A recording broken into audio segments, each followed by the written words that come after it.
კონკრეტული პერიოდის გასვლის შემდეგ უნებრივია ამ ადამიანებს მოუწევთ ამ ჯარიმების გადახდა. ეს ჯარიმები მუშაობს და შესაბამისად თითოეულ მათგანს მოუწევს გადახდა.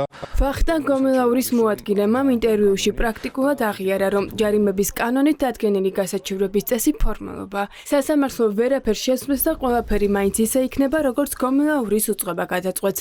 სასამართლო პროცესები აქციებზე დაჯარიმებული ასობით ადამიანის საქმეზე ამ დრომდე მიმდინარეობს, თუმცა შინაგან საქმეთა სამინისტროს პოზიცია ცხადს, რომ ეს ყველაფერი ფარსია. ეს არის გასაჩივრების უფლების ფორმალური გაუქმება. გადავათ იმისა, რომ ამისი მოლოდინი თითქმის არ არსებობდა, რომ ამ საჩივრებს მოყვებოდა სათანადო სამართლებრივი შედეგები და ობიექტურად და მიუკერძოებულად იქნებოდა განხილული.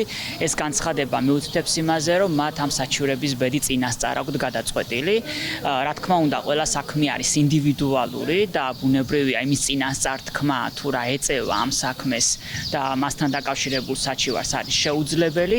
უფლებადამცველებისთვის დარახვერიძის ეს კომენტარი პირდაპირ მტკიცებულებაა, რომ მოქალაქეებს ჯარიმებს ქუჩის გადაკეტვის გამო არ უწერენ. აჯარიმებენ პროტესტის ჩასახშობად, ანუ მოქალაქეებს ართმევენ უფლებას, რომელიც კონსტიტუციით აქვთ გარანტირებული. და წინსწრებად პრაქტიკულად დაანონსეს, რომ იციან სასამართლო რა გადაწყვეტილებას მიიღებს, რომ სასამართლო აუცილებლად ძალაში დატოვებს. ნათლად გამოჩნდა, რომ გასაჩივრებას ნამდვილად აქვს აზრი, პირველ რიგში მხოლოდ იმიტომაც კი, რომ სწრაფად არ შედის ძალაში ეს ჯარიმები და პრაქტიკულად სახელმწიფოს მოუწია აღიარება, რომ ამ ჯარიმების გასაჩივრებით შევანელეთ და შევაჩერეთ თანხების დაკისრების პროცესი. გასაჩივრება აჩერებს აღნიშნული აქტების მოქმედებას, შესაბამისად გასაჩივრების პერიოდში აღსრულება არ მიმდინარეობს და ვერ მიმდინარეობს კანონმდებლობიდან გამომდინარე და რა თქმა უნდა საბოლოო გადაწყვეტილება არის სასამართლოზე. სასამართლომ უნდა იმსჯელოს, მიიღოს გადაწყვეტილება და ვერავის მოსამართლის და სასამართლოს გარეშე კონკრეტული кейსის გათვალისწინებით ვერ ექნება ინფორმაცია, რა შედეგი დადგება. სასამართლოს მიდგომა არის ერთგვაროვანი, პრაქტიკულად არ ითვალისწინებს ჩვენს მიერ წარდგენილ არანაირ არგუმენტაციას და მიმდინარე საქმეებიდან მე არ მახსენდება არც ერთი, რომ სასამართლოს შეეწყვიტა